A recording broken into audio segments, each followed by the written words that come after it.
Brett McKay here, and welcome to another edition of the Art of Manliness podcast. Do you ever feel like the time we live in feels flat, complacent, timid, conformist, populated by people who are focused on playing it safe and are inwardly empty?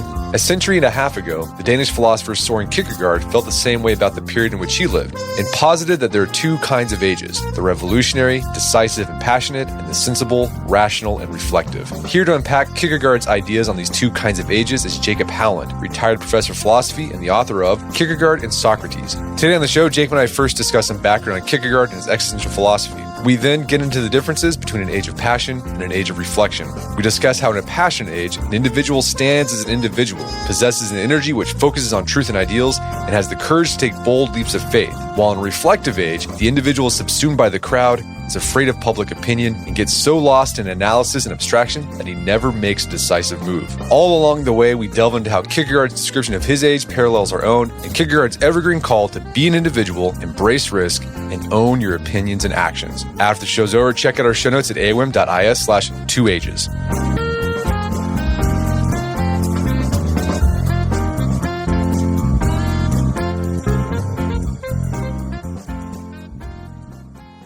All right, Jacob Howland, welcome back to the show. It's great to be here, Brett. So you are a retired philosophy professor at the University of Tulsa, but you've been staying busy. You've been still teaching with just other organizations. You've been doing Dostoevsky, things like that. But I wanted to bring you back on the podcast because for the past year, I don't know what it is, I've been on this Kierkegaard kick. I don't know, I picked up stuff and I just want to keep reading Kierkegaard.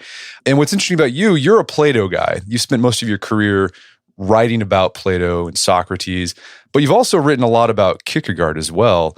How did Plato lead you to Kierkegaard? Well, that was both a wonderful accident and a very natural development. So we professors collect books with the intention to read them someday. And I was in my office probably around 1995 and just looking at my books, kind of idle moment. And I pulled off the bookshelf a book called Philosophical Fragments, which was translated by a guy named David Swenson in 1936. And as far as I know, this was the first English translation of Kierkegaard. So I knew Plato's Socrates, and I started reading the first few pages of this book, and he's talking about Socrates. And this was the Socrates that I knew, but it was presented more lucidly and directly than anything that I'd ever read. And Kierkegaard says that Socrates made every individual that he spoke with the absolute center of his undivided attention. And that's how Kierkegaard made me feel as a reader, like he was writing for me, like I was the center of his undivided attention. So I was, first of all, struck by this amazing magnanimity. And I should say, Kierkegaard was a student of the Greeks. He wrote a dissertation called The Concept of Irony with Continual Reference to Socrates, which, by the way, is a great title. And he saw Socrates' passion for learning and living up to the eternal and transcendent truth as a philosophical analog of Christian faith. And that's really because Socrates took risks, right? So for the Socratic philosopher, there's no certainty that one has adequately understood the truth, right? There's no signs that say, you are now leaving the cave and seeing things in their true light. And even if there were, there's no certainty that you're adequately realizing what you've understood in your own life. So these gaps of uncertainty, according to Kierkegaard, are bridged by passion. That is, you might say by faith in the enterprise of philosophizing. The faith that there is a humanly essential truth and that it can be known. So there was this whole religious layer that I wanted to explore. And then as I read more Kierkegaard, I was stunned by the creativity and range of his writing. He was really a literary genius of the first order. I would compare him to Mozart. This is not an idle comparison. He loved Mozart's Don Giovanni. And that opera is light and playful and humorous, but it also contains tragic depths and religious heights. And I would really say that it's the musical equivalent of Kierkegaard's writing. And both men, by the way, were equally prolific. I think there are 626 cataloged musical compositions of Mozart, and he died at the age 35. And Kierkegaard died at 42. And Kierkegaard published at least 35 books between 1843 and 1855 when he died, 3 of which, by the way, including probably his most famous book, Fear and Trembling, appeared on the same day. And finally, I would say, Kierkegaard is a late modern Plato. And what I mean by that is that his books, like Plato's dialogues, are full of different characters who are all in conversation about the essential matters of human existence. But Kierkegaard is Plato raised to a higher power. His most famous writings are pseudonymous. They're books that are written, quote unquote, so to speak, by at least 20 different distinct authorial personalities. And so, unlike Plato, Kierkegaard produced the authors who wrote his books. And these books are works of cultural criticism, psychological exploration, metaphysical inquiry, and scriptural interpretation that combine letters, essays, diaries, aphorisms, parables, lectures, sermons, and dialogues in truly groundbreaking ways. And if any of our listeners are really interested in literature, I would strongly recommend the book called Either Or, which is absolutely original. I don't think anything had ever been written like that before. So let's talk about Kierkegaard's big ideas. Okay, so Plato had his forms, Aristotle had his ethics through reasoning, Kant had his categorical imperative.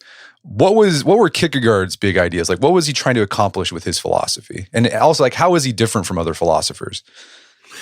Yeah, well, maybe we could talk about his big themes. Sure, yeah. And I should say that I think different people would have a sort of different list, but let me mention a couple things. So, you know that Friedrich Nietzsche and Martin Heidegger made it fashionable to go back to the earliest Greek thought, right? These guys were interested in going back beyond Socrates to the pre-Socratics and to Homer.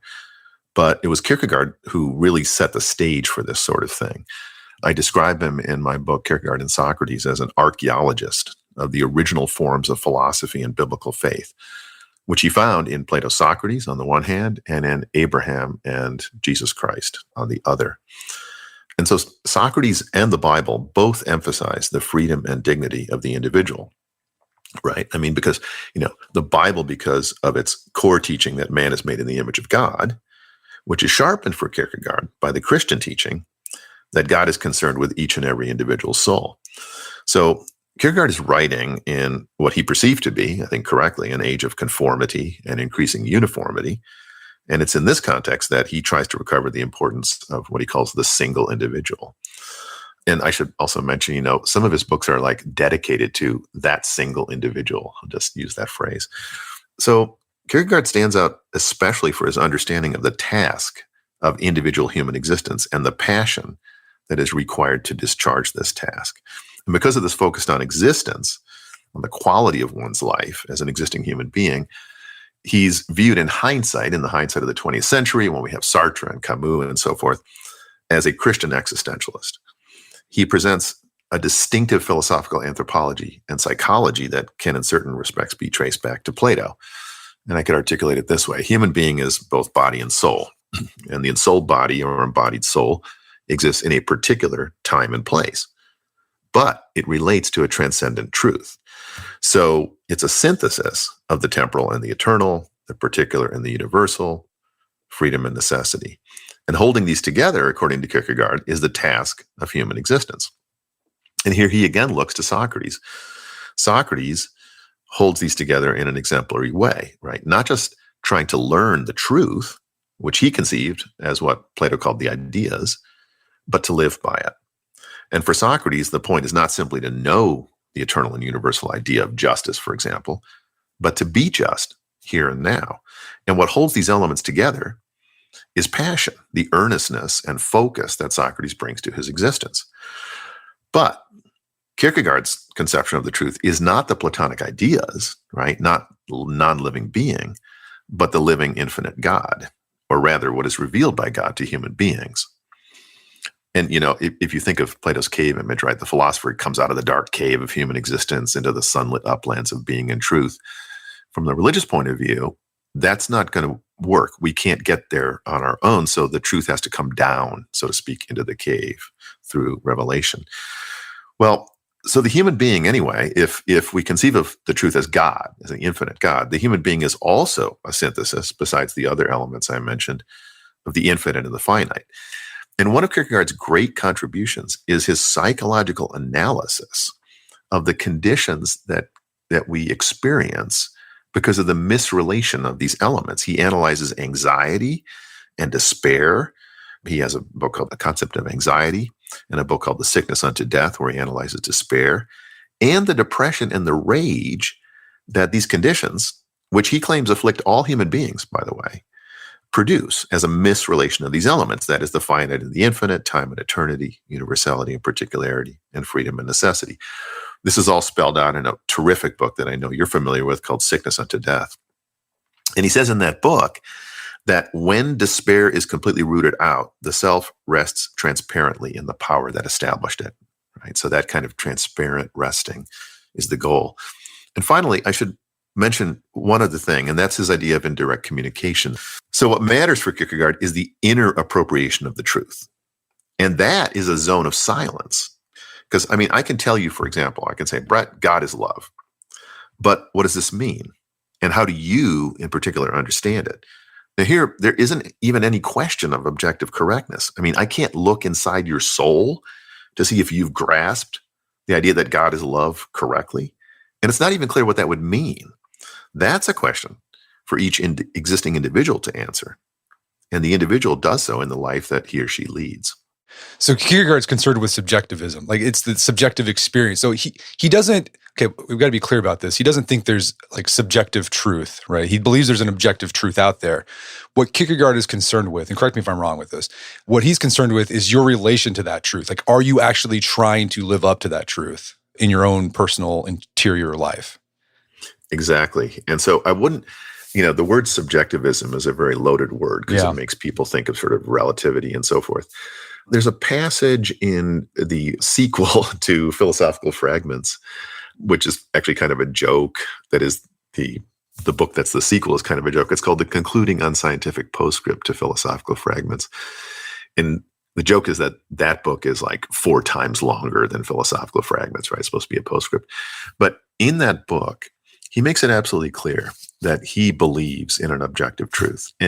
But he has a very interesting passage that he says something like this. He says, where is there more truth? In someone who worships the true God, but does so with no passion, right? So in his case, we're thinking, say, of a Christian who just goes to church, right? Goes through the forms, but there's no kind of inwardness in that religiosity, right? It's just going through the motions. Or in an individual who worships a false god, right? But does so with all the passion of infinity, right? And what's interesting about that, like he leaves the question open, but what's interesting about it is the question is, where is there more truth? That is to say, there is truth. There is truth in someone who is worshiping a false god, right? But does so with this incredible inwardness. And of course, the ideal for Kierkegaard is to worship the true God, the God of Revelation, the God of the New Testament, with all the passion of inwardness. And, we got to be clear here. So Kierkegaard, he's writing from a Christian perspective, obviously. That's a lot of his work is focused on. But the big ideas, they're applicable to anybody of any faith or non-faith. This idea of human beings are infinite. We are infinite in that we can think of infinite things to do and our capacities are infinite, but we're finite and we're not able to reach that. And so you feel anxiety. And I think everyone's felt that. Like, you have this to-do list, right, of all the things you want to do before you die. But you have to reconcile that with the fact that, well, you're this human being, you don't have money to do all the things you want to do, you don't have the time to do, and you feel anxious about that. Like Kierkegaard was writing about that. Yeah. And, you've mentioned a couple sources of anxiety, but I think it goes even deeper. There's a kind of nameless anxiety that has to do with, let's call it metaphysical discontent, right? We're dealing as human beings, because we're human, we're implicated in the ultimate questions, right? Like, why are we here? And there's a kind of, it's common today to talk about a God-shaped hole in us. But we don't have to necessarily think religiously. We can think of Socrates, who would, Plato might analyze certain sorts of anxiety as resulting from not standing in the presence of the truth. Now, here conceived, again, from a Platonic perspective, as kind of the eternal structure of the world, right? Which, his highest principle was the good, which is sort of this, he compares to the sun, right? But the idea is that the human soul isn't complete and isn't really nourished without coming into the presence of ultimate reality, or somehow relating to that ultimate reality. And that's really a deep source of anxiety. And you're right, you don't have to be a Christian. He's very interested in Socrates, and he describes Socrates as sort of standing on the borderline of the ethical and the religious, right? So for Socrates, the notion of salvation is really ethical salvation. It is the salvation of the soul through maintaining its commitment to truth and justice and virtue. But there are these, as I suggested, kind of quasi-religious elements, right? There's a kind of faith. And we even see it in the dialogue like the Apology. There's a faith in the pronouncement of the Delphic oracle that no one is wiser than Socrates, which Socrates doesn't understand, but he comes to understand because he accepts the idea that this is a serious declaration, right? And so he has to start thinking about, well, what does it mean to be wise? And for one thing, it's, ultimately it comes down to being wise is this passion for the truth, the belief that there is a truth and that we can discover it and we can take it into our lives. And I think one of the things that I get out of Kierkegaard whenever I read him, because he has this great writing style, because it's mocking, it's biting, it's sarcastic sometimes. But I feel like what Kierkegaard does whenever I read him, he just it feels like he's grabbing you by the lapels. And he's just like, do you really believe what you say you believe? Right? Like you say you believe these things, but do you really believe it? I mean, that's what the whole point of what Fear and Trembling is about, right? It's like, okay, if you're a Christian or you believe in God, do you really believe in a God that would say to a human being, sacrifice your firstborn son? And that it's so stark, and it's like, man, do I really believe this? Or even if you're not a religious person, like, okay, let's say you've decided, I don't believe that there's any inherent meaning in the world. Well, Kierkegaard would say, well, do you really believe? And how is that playing out in your life? That's what I get out of it. That's why I think I keep on going back to Kierkegaard. Yeah, and I like your description of grabbing us by the lapels. But what's interesting is that, he has this incredible lightness and incredible sense of humor.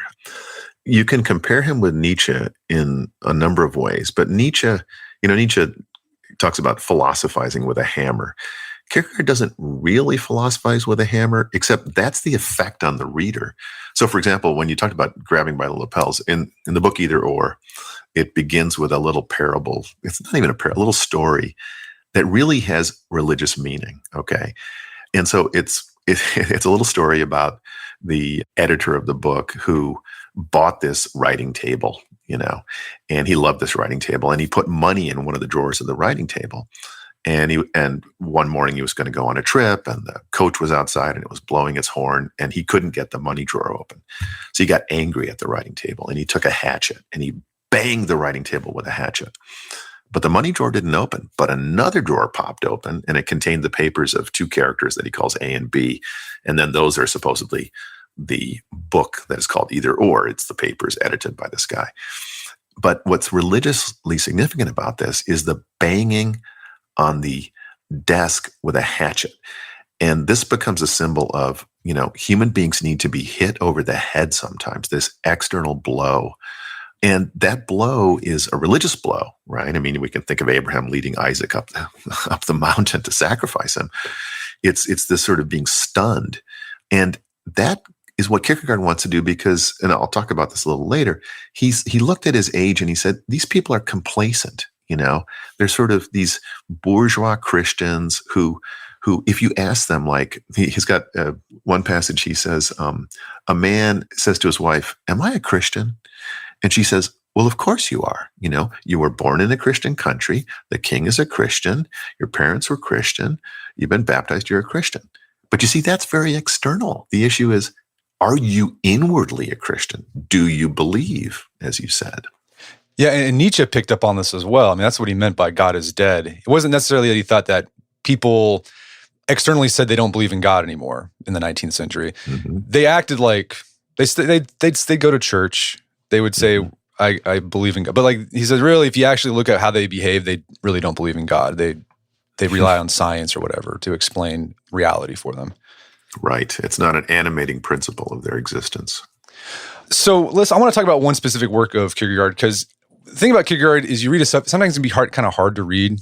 He's like, what is he talking about here? You have to read it a whole bunch of times. But he did write this one essay in 1846 that's really readable. It's a lot of fun. I think it's very pertinent to even our our age today. This essay is called The Present Age. You can read this in one sitting. I've read it multiple times in preparation for this. It's called The Present Age, or On the Death of Rebellion. Can you give us some background on this essay? Like, what was Kierkegaard trying to do with it, and what was going on in his life that caused him to write it? Yeah, so the essay called The Present Age is part of a longer essay called Two Ages. And Two Ages started out as a review of a novel of the same name, Two Ages, by one of Kierkegaard's favorite authors, a woman named Thomasine Gullenborg. And the novel Two Ages contrasts the character of everyday life in Copenhagen at the time of the French Revolution, 1790s, and the author calls that the Age of Revolution, and the 1840s, which she calls the present age. So the book appeared, as you said, in 1845 or 1846, something like this, at the time that Denmark was an absolute monarchy. And it would become a constitutional monarchy as political reforms swept across Europe in the tumultuous year of 1848. And that, of course, is the year that Marx published the Communist Manifesto. But the author's impression of life in the present age, which Kierkegaard shared, was that the energetic passion of the revolutionary age had given way to a kind of bourgeois superficiality and triviality. And this is, after the French Revolution, things had in certain respects settled down. Many features of the modern state had emerged that are with us to this day. So, for example, Napoleon instituted legal codes that advanced equality under the law. Government was centralized and bureaucratized. Education was expanded and under the control of the state and so forth. And this contrast between the two ages that's brought out by the novel Two Ages is what interested Kierkegaard. And his reflections on this contrast occupy more space than his review of the novel. I think the review of the novel is like 35 pages. And if you haven't read the book Two Ages, which I have to confess I haven't, he kind of summarizes it and talks about it. But the really interesting stuff is his reflection on these two ages. So there are two other things that need to be said about the historical context, and I think that are important for understanding Kierkegaard. One is the influence of Hegel, and the other is Kierkegaard's battle with a satirical publication called The Corsair. So with regard to Hegel, in Kierkegaard's day, the intellectual world of Denmark, and indeed I would say of Europe as a whole, was dominated by the thought of the great German philosopher G.W.F. Hegel. And Hegel's philosophy was highly abstract and systematic. His highest principle was not God, but reason. You can sort of think of Hegel as kind of translating religious history into philosophical history. And reason unfolded in history. And according to Hegel, history was a necessary and rational process. And it had reached its goal, its ultimate goal of human freedom in the post-Napoleonic liberal states of Europe. Now, this view, by the way, was embraced not just by Danish philosophers, but by leading theologians. And Kierkegaard thought that this triumphant social philosophy gave the age a kind of smug self-satisfaction, right? Here we stand at the end of history, right? Human striving has reached its goal. And he thought that it debased Christian faith and in some sense even made it impossible. And Hegel's idea of history is behind the notion of the demands of the times, which Kierkegaard criticizes in Two Ages. He starts his book Two Ages by talking about the demands of the times. And this applies to our time today. It's common to hear people today talk about being on the right side of history. But you see, this phrase, being on the right side of history, assumes that we understand the mysterious mechanism of history, which we don't. And anyway, very often people on the right side morally, right, the side of what is good and just, are trampled underfoot by the march of history. And what's more, the implicit assumption of people who talk about being on the right side of history is that human beings should change to keep up with the demands of the times. And Kierkegaard thinks this is completely backwards. He says that to be human is to learn from the older person who remains true to himself. And what Kierkegaard admires about the author Thomasine Gullenborg is that she remained true to herself. He writes that nothing has ever been so cruel as the demands of the times in the mouth of the young. Okay, so last thing, the Corsair. This magazine, or the Corsair, was a magazine that was established in 1840 as an organ for public opinion. And the founding editor said, when it first appeared, that in spite of the name, right, and Corsair means a pirate ship, this publication would not plunder people or flay them. But that's exactly what it did. And one of its prime targets was Kierkegaard. He was maliciously caricatured. They actually had a cartoonist who drew these rather witty, by the way, cartoons of his physical appearance, which mocked him in these funny drawings. And it was actually even vulgar. I mean, his manhood was called into question. There's a little skit where Kierkegaard keeps saying, I have no organ, right? And like by organ, I think that was meant like publication, right? There's nothing I can, but obviously this has another sort of double entendre, right? So this was going on when he wrote Two Ages, and it colored his impression of the role of the press as an attack dog of the public, which he talks about in this book, Two Ages. Okay, so yeah, I want to hit back on that idea of Hegelism. Like, so they believe that through Hegelism, through reasoning, we can figure out life, basically. And Kierkegaard would say, actually, no, you can't do that because existence requires a risk. It requires, he talks about a leap of faith. Sometimes you just have to do something, even though you don't know the final outcome, because it's impossible for us to know the final outcome. And so he's pushing back against that idea that we can know what the final outcome is to all things. He'd say, the best we can do is actually just take really educated guesses or finally just a leap of faith to what we think is the right thing. Yeah, right. And, in concluding on Scientific Postscript, he says somewhere that, look, maybe there is a system. By the way, Hegel sort of presented this systematic philosophy. And he said, but that's for God. Like, it's not for us. We don't understand that system. And actually, Hegel is very much sort of behind the discussion of the reflective age, which we'll come to in this book, Two Ages. And so the problem with Hegel from Kierkegaard's perspective is that he kind of erases the individual human being by focusing on this kind of God's eye view, right? You can sort of think of Spinoza or something, of this kind of abstract system. So there's a passage in a postscript where he says something like this. He says, if a dancer could leap very high, we would honor that person. We would applaud.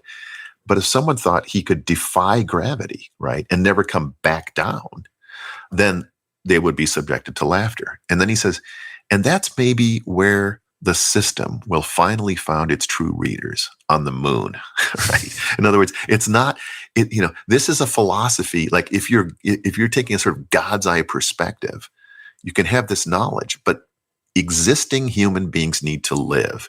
And our, calling, really, if you look at it religiously, is to live life in the light of the truth. And that's our job. And, so we don't have the systematic knowledge. That's not possible. And anyway, knowing the system is not, actually, it's highly abstract. It's not going to help us with this task of existing. We're going to take a quick break for a word from our sponsors. And now back to the show. So let's get back to this idea of these two ages. Mm-hmm. So Kierkegaard was saying there was a period where there was an age of passion. This is the period of revolutions. This is when all the French Revolution was going on, things like that. So kind of like big picture, how would Kierkegaard describe, like what's the ethos of a passionate age? And then contrast that what he and this other author was seeing in their current age in the 1840s of a reflective age. Like, what are the characteristics of the two types of ages? Okay, so Kierkegaard's concern is the inner condition of our souls, and the contrast between the two ages brings out what we've lost in the present age. But to be clear, I think this needs to be said at the outset, he's not praising the French Revolution. Kierkegaard was, if anything, a political conservative, and he's certainly not a fan of mob violence and radical revolutionary action. But he does say that the age of revolution is characterized by passion, and the present age is characterized by reflection. So what do these words mean, passion and reflection? Well, in the first place, for Kierkegaard, passion is humanly essential. It's an inward motion of the soul, the focusing of one's energies on an ethical or religious ideal, right? So someone who admires the courage of a hero and enthusiastically aspires to be like the hero has passion. This personal commitment unifies the individual, and it's the source of individual character. It gives form to life. Socrates' eros for wisdom is passion in the Kierkegaardian sense. Passion is immediate and concrete. It reveals who we are. And only with passion, he says, are we in fact something definite. The passionate soul has a certain inward tension and resilience, which Kierkegaard associates with culture. So you might think of the soul, right? Here's an image, as a bow that can shoot, that can aim and shoot its arrows of action at any target it chooses. But the soul without passion is like an unstrung bow, right? It lacks character, it lacks form, it lacks unity, it lacks energy and aim. Now, for Kierkegaard, thinking is a passionate activity. It's the response of a single individual whose soul is open to the alluring mysteries of life. Again, Socrates is exhibit A. In Philosophical Fragments, Kierkegaard writes, "The paradox is the passion of thought, and the thinker without a paradox is like a lover without passion, a mediocre fellow."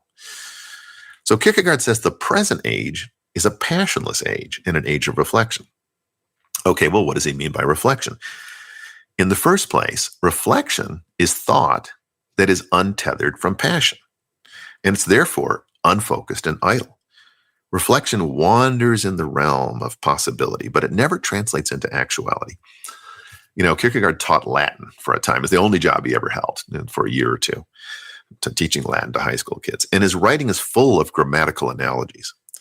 So if life is grammatically indicative, like the sentence, "I am living," reflection is in the subjunctive mood. I could be living. I would be living. I should be living, right? It doesn't describe what is actually the case. Reflection remains in the realm of the possible, and it never translates into action. It never comes to the point of a decision, a genuine commitment of the soul to a specific course of life. And the notion of a decision, by the way, is crucial to Kierkegaard. Reflection is also associated with abstraction. So think of a reflection in water. The image is insubstantial because it abstracts from the concrete reality of the individual, right? Or of the original. I mean, for one thing, it's two-dimensional, while the original is three-dimensional. Abstraction drains life of its vibrancy and immediacy. Tocqueville echoes this idea. He says, "There's nothing more unproductive for the human mind than an abstract idea." So idle imagination and abstraction, these are the characteristics of reflection, they generate a kind of virtual reality, which in the worst case ultimately comes to replace actual reality. And, woe to us if we can't tell the difference. Well, let's make this more concrete. Like, how can people see that in their own lives? As you were describing that, I was imagining, the reflective person being this, like a college student trying to figure out what they're going to do with their life. And they got the sheet, like a spreadsheet, and they're laying out all their decisions, and they're thinking, well, if I choose this major, then it'll allow me to get this job, which will allow me to make more money, and this will allow me to have a house, start a family. Is that the kind of an idea of a reflective person? Yeah, but again, the crucial element is this passion, right? Is this focusing and energy of the soul. And what Kierkegaard is pointing to is the danger of getting lost in thought and never committing to anything. So if your college student is kind of listing possibilities, you might, it sounds kind of banal and trite, but nonetheless true. What the college student should be thinking about is, who am I? What do I want, right? And that, incidentally, requires a kind of boldness, a kind of faith in life's possibilities. I'm sure you would agree with me. That one of the hardest things to communicate to young people is things are going to work out. If I'm not saying go into the world unprepared with no skills or anything like that. That's not my recommendation. But if you follow your kind of inward calling, right? If you sort of look at yourself and say, this is what I love, this is what I excel at, this is what I want to do, you've got to have a kind of faith that that's going to work out. But if you don't have that focus or that passion, which is really unfortunate, then you're just kind of wandering around again, untethered, right? No, you're right. I've over the years, I've gotten lots of letters from young men. They're just like, what should I do with my life? And I'm worried. And I'm just like, man, it's going to work out. Like the ads, like, what should I major in? I'm like, man, you can major in anything and you'll figure it out. Like I tell them, like, I went to law school thinking I was going to be an attorney, and now I'm talking to Jacob Howland about Kierkegaard. It works out. It's going to work out. So that's that idea. So Kierkegaard wants you to be bold. He wants you to be courageous. He wants you to take that leap of faith, knowing that things, because this is again, going back to this, he's pushing back against Hegel. Like we can apply, Hegel was talking, politically and, big picture, but you can apply this to your own life. You can't know the end to your own life. There's no system, right? I think a lot of people, that's why people love self-help books. They think, well, I can find this system. If I follow this system, then I will get six-pack abs and I'll make lots of money and then I'll have a flourishing romantic life. And Kierkegaard said, no, there's no system. I mean, maybe there is a system, but you can't know it. Right. So just be passionate, find something and just follow it. Yeah. I mean, there's no app, although I'm sure there will be one ultimately for life, right? Like your life app. No, people have tried. There's definitely people have tried. Yeah, exactly. So in the present age, what I love about Kierkegaard, he gives parables. He loves to use parables. And he created this parable that I'm going to call, I don't think it's called this, but it's called The Treasure on Ice, to highlight the difference between an age of passion or a passionate person or a reflective person or an age of reflection. Can you walk us through this parable of the treasure on ice? Yeah. So just before he tells the parable of the treasure on the ice, Kierkegaard talks about the advice of an oldster who tells a youth to take the plunge into the waters of existence. And even if it's a rash leap, Kierkegaard writes, if only it's decisive and you have the makings of a man, then life's judgment upon your recklessness, in case it is reckless, right, will help you to become one, to become a man. This actually reminds me, I should say, of a passage from Joseph Conrad's Lord Jim, where the character of Stein gives this advice. He says, the way is to the destructive element, submit yourself. And with the exertion of your hands and feet in the water, make the deep, deep sea keep you up.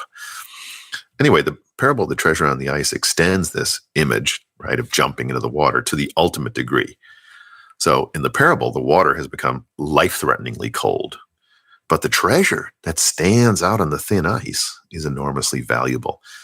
And I should say, I suspect here that Kierkegaard is especially thinking of the treasure of faith. He has the following beautiful description of faith in concluding on Scientific Postscript. He says, sitting calmly on a ship in fair weather is not a metaphor for having faith.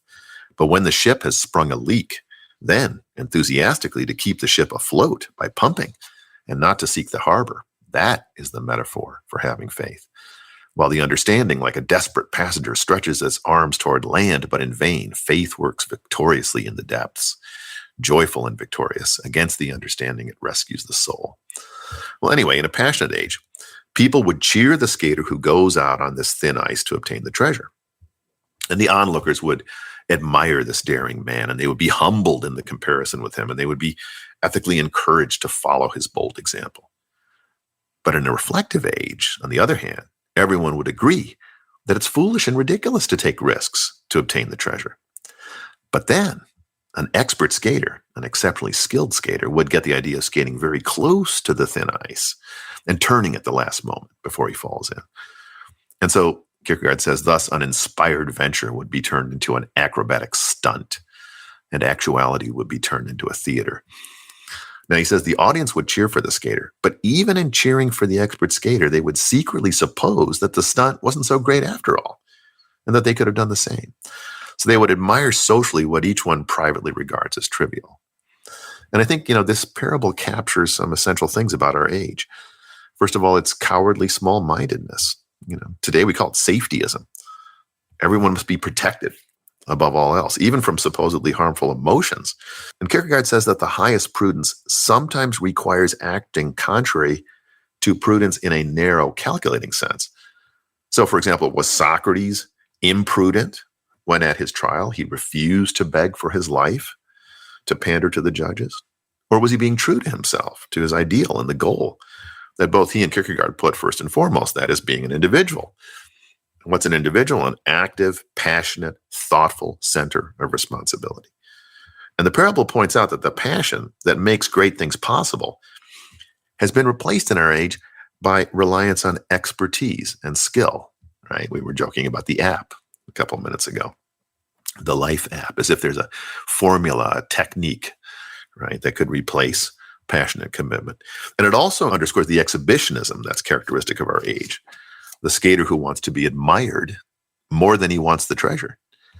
And what Kierkegaard in later part of the book calls the gallery public, that is the public that's bored and seeks entertainment. And finally, the parable points out the phenomenon of hypocrisy, the crowd that pretends to admire socially what everyone individually secretly despises. And I think this is an increasing feature of our lives today, right? Because people, even students in college and so forth, they're scared to speak their minds and they want to be seen as sort of agreeing with what is regarded as politically correct. Whereas inwardly they disagree. Right? As you were talking about this idea of the skater, the passionate skater just goes out to the ice to get the treasure, the thin ice. And then Kierkegaard said in a passionate age, everyone would be cheering him on. Yes, even though it could end up in just, the guy dies. Right. And instead they're like, why are you doing that? Like, you shouldn't be like a passionless age. Like, don't do that. Like, that's not safe. It brought up to mind, I remember when I was 22, I proposed to my wife. And, I got married when I was 23. But I remember I was back in my hometown and I was visiting a high school friend and his family. And I told this guy's mom, like, yeah, I'm getting married. And she's, she was at the time, she was like in her 50s. So she's a baby boomer. And this is like a upper middle class family. And I remember the mom looked at me, was like, why would you do that? Why would you get married so young? You need to finish college. You need to get a job. And I remember I just looked at her befuddled and it was like, to me, it was obvious, well, because I love this woman. That's why I'm going to do it. I was passionate. I wanted to marry this woman. And then I was talking to this very reflective person who was thinking, no, you need to, that's not the right thing to do. You need to get a job. You need to think this out more. I mean, Kierkegaard would be like, yeah, you're a reflective person.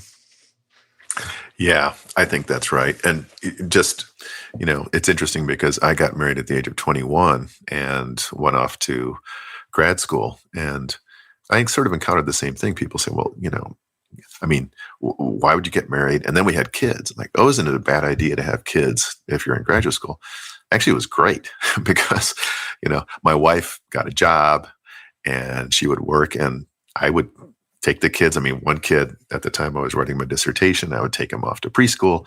And the other kid was like 1 year old, and I would just kind of do the laundry, put him on a pile of laundry or put him in a high chair with paints and just sit there and write, Things work out. They work out. Things work out.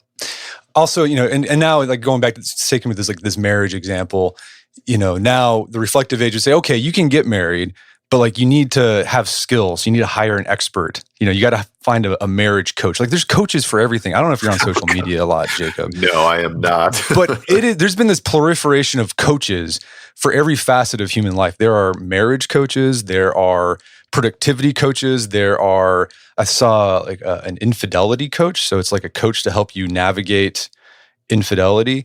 Kierkegaard say this is a reflective age. Like you're instead of just following like what you think is the right thing to do, you're looking to an expert so you can become skilled, so you can get close to the treasure, but then at the last minute swoop away so you don't actually encounter any danger.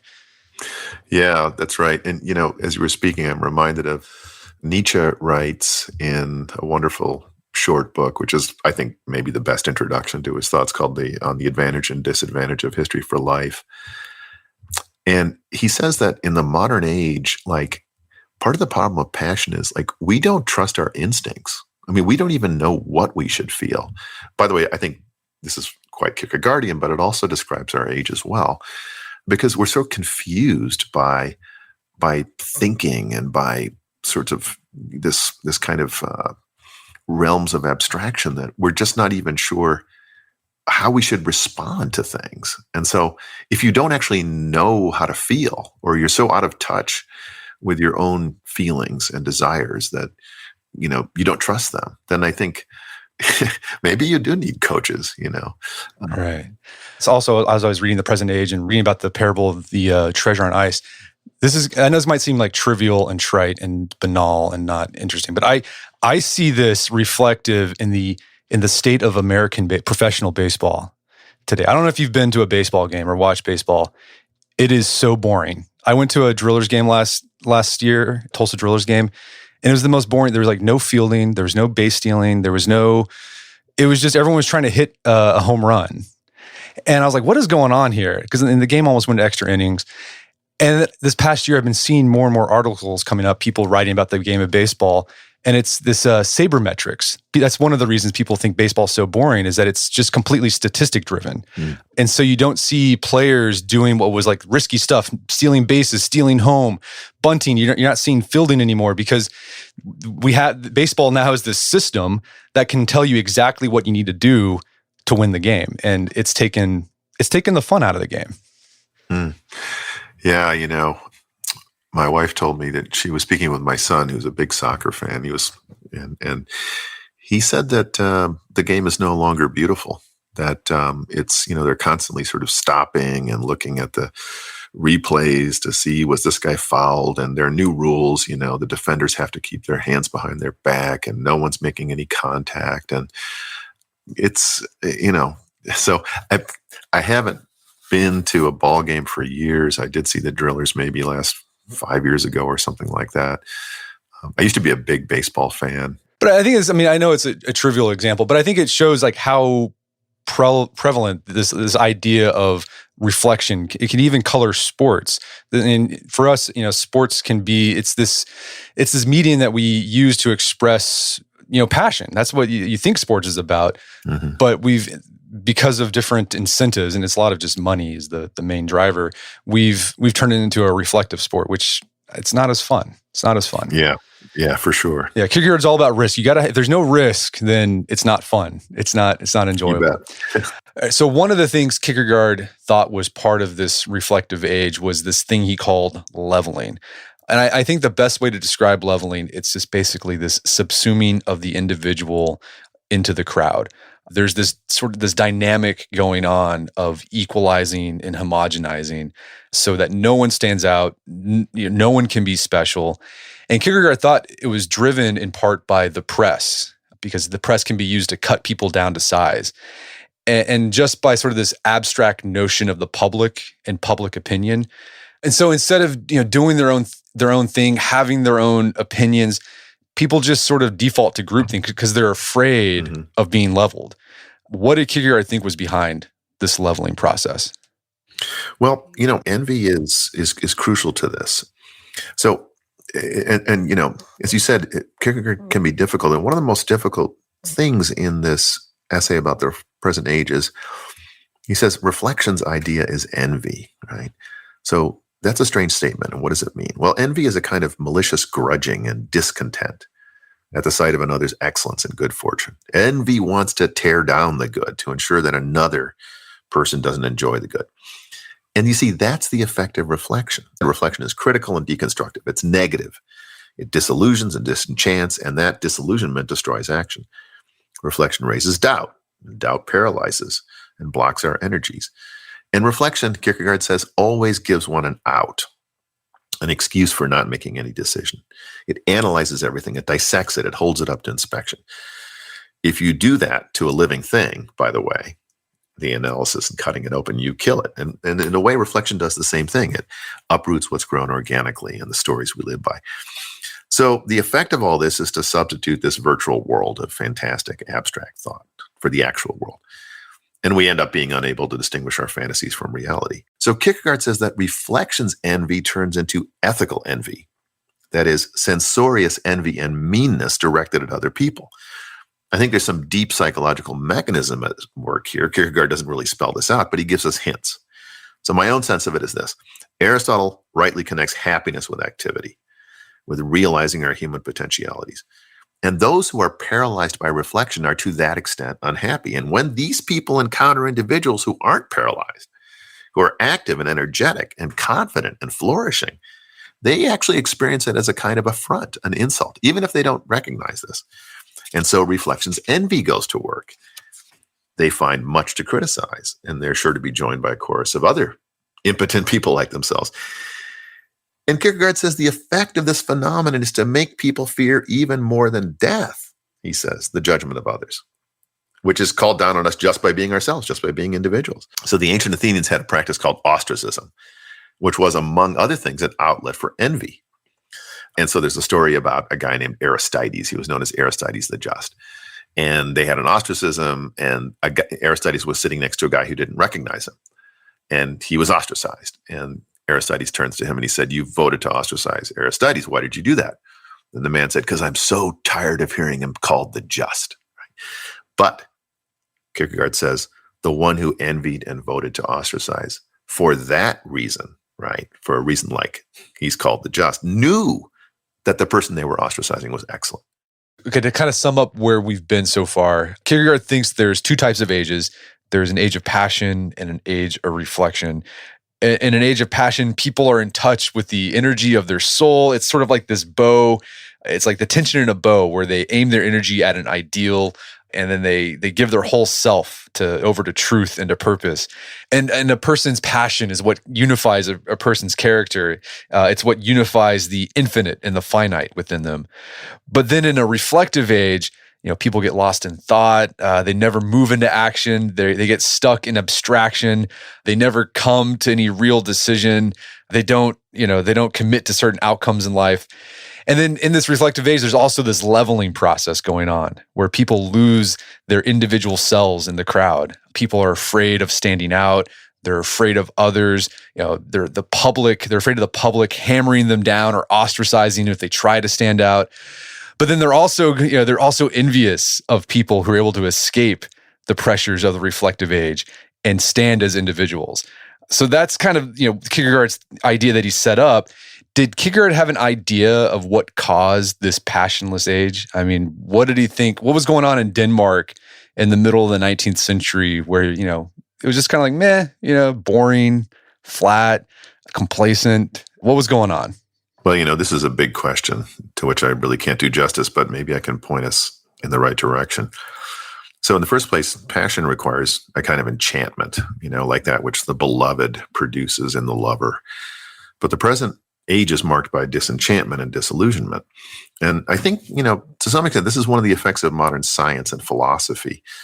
So if you think about the Middle Ages held that the heavenly spheres turned out of love for the highest, love for God. And the cosmos was understood to be lighted, warmed, and resonant with music, as C.S. Lewis puts it in his wonderful book, The Discarded Image. Modern thinkers like Descartes swept all this away. The concreteness of place gave way to the cold uniformity of space, and the value-laden idea of height, of the highest and lowest things that are connected in a great chain of being, gave way to the neutral concept of distance. The vibrancy of the created world gave way to the inertness of matter, which is an abstract notion, but Descartes further reduced it to the mathematical and measurable concept of extension, which can be mapped with Cartesian coordinates, and you can turn it into equations. So in general, modern science reduces quality to quantity. And in modernity, everything is relativized. There are no absolutes. There are no fixed standards. I mean, today, not even nature provides such a standard, because through science and technology, we can, in Descartes' words, become the masters and possessors of nature. Nothing is given, not even our biological characteristics. Today I can change my sex if I like. And again, possibility is elevated over actuality. This is a characteristic of the modern world. And the consideration of abstract possibilities is exhausting and enervating. It may even be nauseating. Modern philosophy begins in doubt, and Descartes begins by doubting everything. And our age, Kierkegaard's age, and our age is critical, negative, and ironic. And this has always been one side of thought. But today it's too often pretty much the only side. It tears down, but it doesn't build up. It's not constructive, but it's deconstructive. Kierkegaard says that in the age of heroes and of great and good actions is past. There's no great passion, no hero, no lover, no thinker, no knight of faith. Well, yeah, he had this idea. I think it's interesting. Every philosopher has sort of their ideal man. Mm-hmm. Aristotle had his, Athenian gentleman. Nietzsche had his Übermensch. Kierkegaard had his knight of faith. Mm-hmm. And I think the opposite of a knight. So a knight of faith is someone who has that passion. They're able to be an individual and really act out what they believe, right? But he also says there's the opposite of that would be like the knight of infinite resignation, right? Yes. So it's this person who just turns inward. They just like, I'm not going to be involved in the world. I'm just going to stay home and just stick to myself. I've got my beliefs and I'm going to live them out privately. Mm-hmm. Kierkegaard said, no. I mean, Kierkegaard's like, I understand why you'd want to do that, right? I completely get it. But you need to be a knight of faith. You actually, if you believe something, you need to go out into the world and try to make it happen. Yeah, I mean, it's, on the other hand, I think there's a passage in Plato's Republic where Socrates is speaking about the madness of the crowds, right? And living in a city where there's violence and sort of general insanity. And he says, all you can really do is hide behind a little wall and ride out the storm and try to live your life in justice and holiness. On the other hand, I would point out that Socrates didn't really do that. You see, I mean, right. he went out into the marketplace and he talked to people and he got himself killed. So there is a kind of, it's interesting because Kierkegaard was a public figure. That's why he came under fire from the Corsair, and he took a lot of lumps. But he was trying to make the world a better place. He wasn't just hiding behind a little wall. And yet there is something to that idea. So we have to sort of, like, how can I put it? We have to take care of our own business, and my business and your business is our individual lives. We have to have that center and that grounding. And I like to get this to in a micro level and apply it to my individual life, because I think that's what Kierkegaard wants you to do. I think the takeaway I got from like this idea of leveling in my own personal life is Kierkegaard talks a lot about you don't want to evade. He thought evasion was like a sin. Don't evade being an individual. I think the thing I got from there is like never. Like be an individual and make a decision and stand for it and have the passion to live by it, but never make a decision, like don't pass the buck to the group, right? Don't be like, yeah, well, whatever the group says, I'll just go along with that because I don't want to cause a ruckus. And you see that happen in, just small groups you belong to, whether it's your work, right? You see this in small group dynamics. Well, whatever the group wants to do. And then the individual's like, well, I got this thing I want to say. It might cause a stink. I don't want to do it. And Kierkegaard would say, no, you're evading. Don't evade. Be an individual. Don't try to stand up against the leveling as much as you can. Yeah. And, of course, that doesn't mean that one should sort of abandon all prudence. Sure. But on the other hand, I have found myself in situations where I'm speaking with a group of people and someone says something and I'm thinking to myself, I really ought to speak up. I ought to pipe up and say something about that. And I don't. And then someone else with more courage says exactly what I should have said. And I feel humbled and shamed, right? Because I could have said the thing. I was thinking the same thing. So those situations, they teach us something, and this fidelity to the things that you believe and the things you think are important. That should not be buried under a kind of wet blanket of cowardly submission to groupthink. So yeah, this goes back to what Kierkegaard's doing. He's like, are you an individual? Like he basically going back, grabbing you by the lapels, like, be an individual. And if you say you believe these things, like, do you really believe it? Or you don't evade. Don't say like, well, I'm just doing this because like my family says it's the right thing, or this my work group or my friends say this is what I should. It's like, no, don't do that. I want you to be courageous, take a stand. Mm-hmm. Yeah. And, because at the end of the day, like I said, I think that the idea of the individual for both Socrates and Kierkegaard is an active, thoughtful, passionate center of responsibility. There's a sense in which the ultimate outcome of this age of reflection and lack of passion and so forth, and centralization and, the sort of abstraction of the modern age and so forth, is that there aren't any selves. Like no one's really worthy of the name self, right? That there's somebody there who's going to stand for things and stand behind their actions and their opinions and their speeches. Well, Jacob, this has been a great conversation. Where should people go to learn more about your work? Well, they can go to my website, jacobhowland.com. They can also go to Amazon and they can look there at the books that I've written and the one book that I edited. I think between the two of those, you can probably those would probably be a good place to start. Well, Jacob, this has been a great conversation. Thanks for your time. It's been a pleasure. Thank you so much, Brett. It's always a pleasure talking with you. My guest today was Jacob Howland. He's the author of the book Kierkegaard and Socrates. It's available on Amazon.com. You can also find more information about his work at his website, jacobhowland.com. Also, check out our show notes at aom.is/2ages, where you can find links to resources and we delve deeper into this topic.